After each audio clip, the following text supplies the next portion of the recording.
का जो है जो अलजबरा पे बेस्ड है।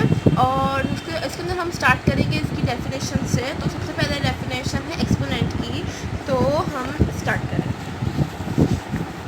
एक्सपोनेंट वो होता है जो हमें बताए कि ये जो ऐसे इसके अंदर हम इसको एग्जाम्पल से एक्सप्लेन कर देंगे। It tells us how many time this number will be multiplied. तो जिस तरीके से इस पर पावर 2 लगी हुई है तो हम इसको 2 दफ़ा मल्टीप्लाई करेंगे, 3 × 3 इज़ इक्वल्स टू 9। अगर इसी तरह से इसके ऊपर पावर चेंज हो जाती है, जैसे इसके अंदर बुक में एग्जाम्पल दी हुई है, अगर पावर हो जाए 3 पावर हो जाए 3 तो इसको करेंगे 3 दफ़ा मल्टीप्लाई, 3 × 3 × 3, इसका आंसर आ जाएगा 27। अगर ये और भी नंबर्स हो सकता है किसी भी, जैसे इसके अंदर 8 पावर 5 दिया हुआ है, तो अगर हम 8 पावर 5 लगाएं तो हमें 8 को 5 दफ़ा मल्टीप्लाई करना पड़ेगा, 8 × 8 × 8 × 8 × 8। इस तरीके से हमें इसको सॉल्व करना पड़ेगा। तो ये है एक्सपोनेंट। इसके बाद इसके अंदर कुछ लॉज है। नंबर 1 है लॉज ऑफ एक्सपोनेंट।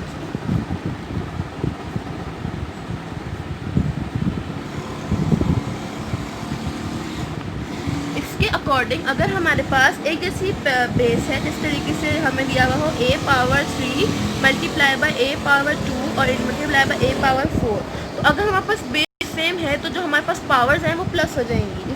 जिस तरीके से हमारे पास a सेम है तो हम इनको प्लस कर देंगे पावर्स को, 3 + 2 + 4, तो ये 3 और 2 हो जाएंगे 5, 5 + 4 a पावर 9 आंसर आ जाएगा। ये है इसका पहला लॉ। इसके बाद दूसरा लॉ है law of product, law of power of product.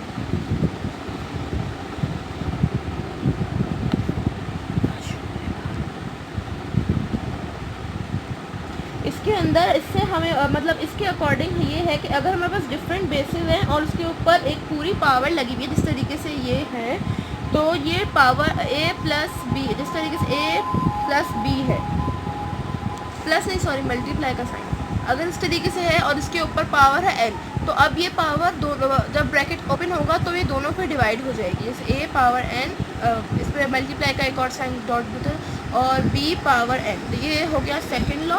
और इसके बाद हमारे पास है एक्सरसाइज 2.2। तो इसके अंदर ये बहुत ही इजी एक्सरसाइज है, इसको हम ऐसे एक्सप्लेन कर सकते हैं। इसके अंदर हमें बताना है कि इसमें एक्सपोनेंट कौन सी है और बेस कौन सी है। तो जिस तरीके से नज़र आ रहा है एक्सपोनेंट बोलते हैं पावर को, तो पावर है 15 इसके अंदर, और ये हो गया एक्सपोनेंट, और बेस है 7। तो नीचे जो बड़ा नंबर होता है वो बेस होती है, और जो पावर होती है उसको एक्सपोनेंट बोलते हैं। इसी तरीके से इसके अंदर -189 बेस है, और 10 जो है वो एक्सपोनेंट है, 108 बेस है, और 64 एक्सपोनेंट है। और इसके अंदर हमें बताना है कि कौन से पॉजिटिव रियल नंबर हैं कौन से नेगेटिव। तो ये डिपेंड करता है पावर पे। इस तरीके से इसके अंदर 4 पावर है तो ये पॉजिटिव है, इसके अंदर 7 पावर है, मतलब और जो इवन नंबर जिनके ऊपर पावर होगी, इवन नंबर्स वाली पावर होगी, वो पॉजिटिव होंगे। और इसके अंदर जैसे ऑड नंबर है, पावर 7 है, तो ये नेगेटिव है। ये भी पॉजिटिव है क्योंकि इसके ऊपर 8 पावर है ना, इवन नंबर है 8, इस वजह से ये पॉजिटिव है।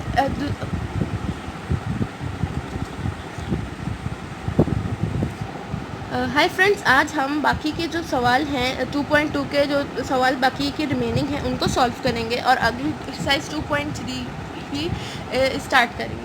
तो इसके अंदर सबसे पहले हमारा पास सवाल है कि what is the correct way of finding the value of 3883 power 9।